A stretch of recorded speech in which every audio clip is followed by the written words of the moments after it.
আসসালামু আলাইকুম গাইস, কেমন আছেন আপনারা? আশা করি ভালো আছেন। আমি আপনাদের দোয়ায় আলহামদুলিল্লাহ ভালো আছি। তো প্রতিদিনের মতো আজকে আবার একটা ব্লগ নিয়ে আসলাম। আমি বাজার থেকে 3 কেজি আম কিনে আনলাম। এই আমগুলা আমার মেয়ের জন্য আচার বানাবো। মেয়ে আজকে অনেক দিন যাবৎ বলতেছে এর জন্য আচার বানাইতাম। তো এখন আমি আচার জন্য আমগুলা কাটি কুটি নিতেছি। আম কাটতে আসি, দেখি আমগুলা অনেক শক্ত, ভিতরে বিচি শক্ত হয়ে গেছে। তারপরে অনেক কষ্ট হয়েছে আমগুলা কাটতে। আর এই আমের আচার বানাইতে অনেক সুবিধা, আর কি অনেক ভালো। এক পিস আমও আল্লাহর রহমতে ভাঙবো না। তো এগুলাকে আমি মাখাই মুখাই একদিনকার রোদ দিব আর কি ছাদে।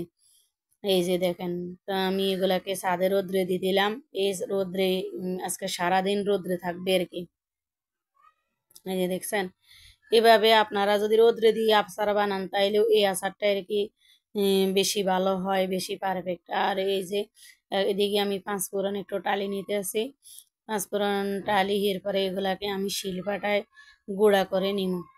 এই যে আমার মানে টালা শেষ, এখন শিলপাটায় আমি এগুলাকে গুঁড়া করতেছি। আর এদিকে যে আমি ছাদে আমগুলা রোদ্রে দিছি, দেখেন আমগুলা কেমন হয়েছে। একটু পানিও আমার আমের মধ্যে নাই, অনেক সুন্দর, দেখছেন অনেক সুন্দর হয়েছে।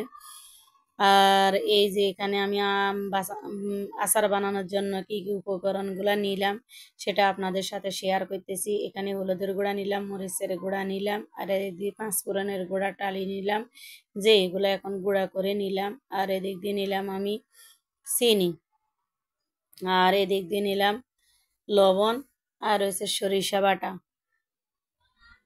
আর এদিক দিয়ে নিলাম আমি 2টা রসুনের কোষ, আর 6-7টা শুকনা মরিচ।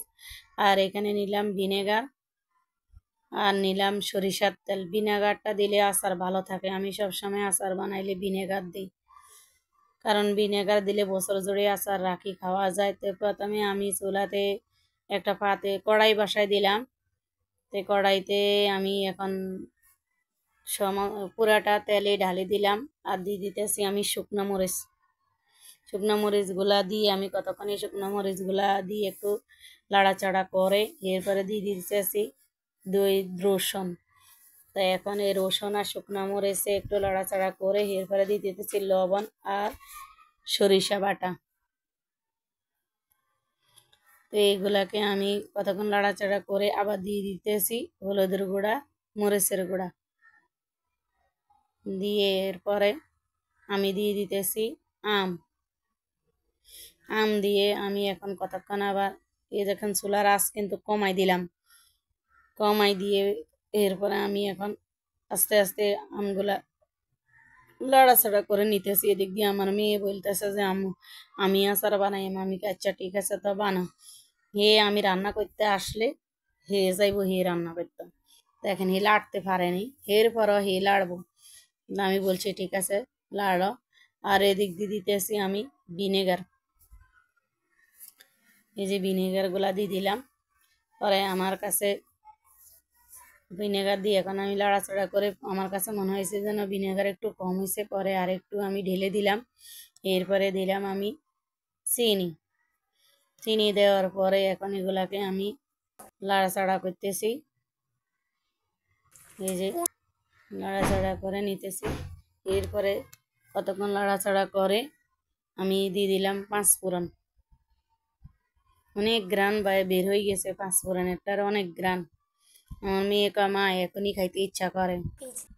এর পাকে দিয়ে আবার 2 টুকরা নি খাইছ এই বানাইতে বানাইতে। আম্মু মন চাই এখনই খাইতাম। আমি আচ্ছা ঠিক আছে তো খাও। এই যে দেখেন পাঁচফোড়ন দেওয়া শেষ।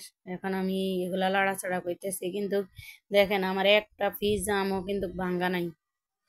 একটা পিস আমও আমার ভাঙ্গে নাই। তো আমার আচারটা হয়ে গেছে। এখন আমি চুলা অফ করে দিলাম। দেখেন অনেক সুন্দর, ওই যে ফুটফুট করি তেল, শুধু এখন তেলের উপরে আচারটা আর কি ফুটফুট করতেছে, কিন্তু আচারটা আমার হয়ে গেছে, দেখছেন।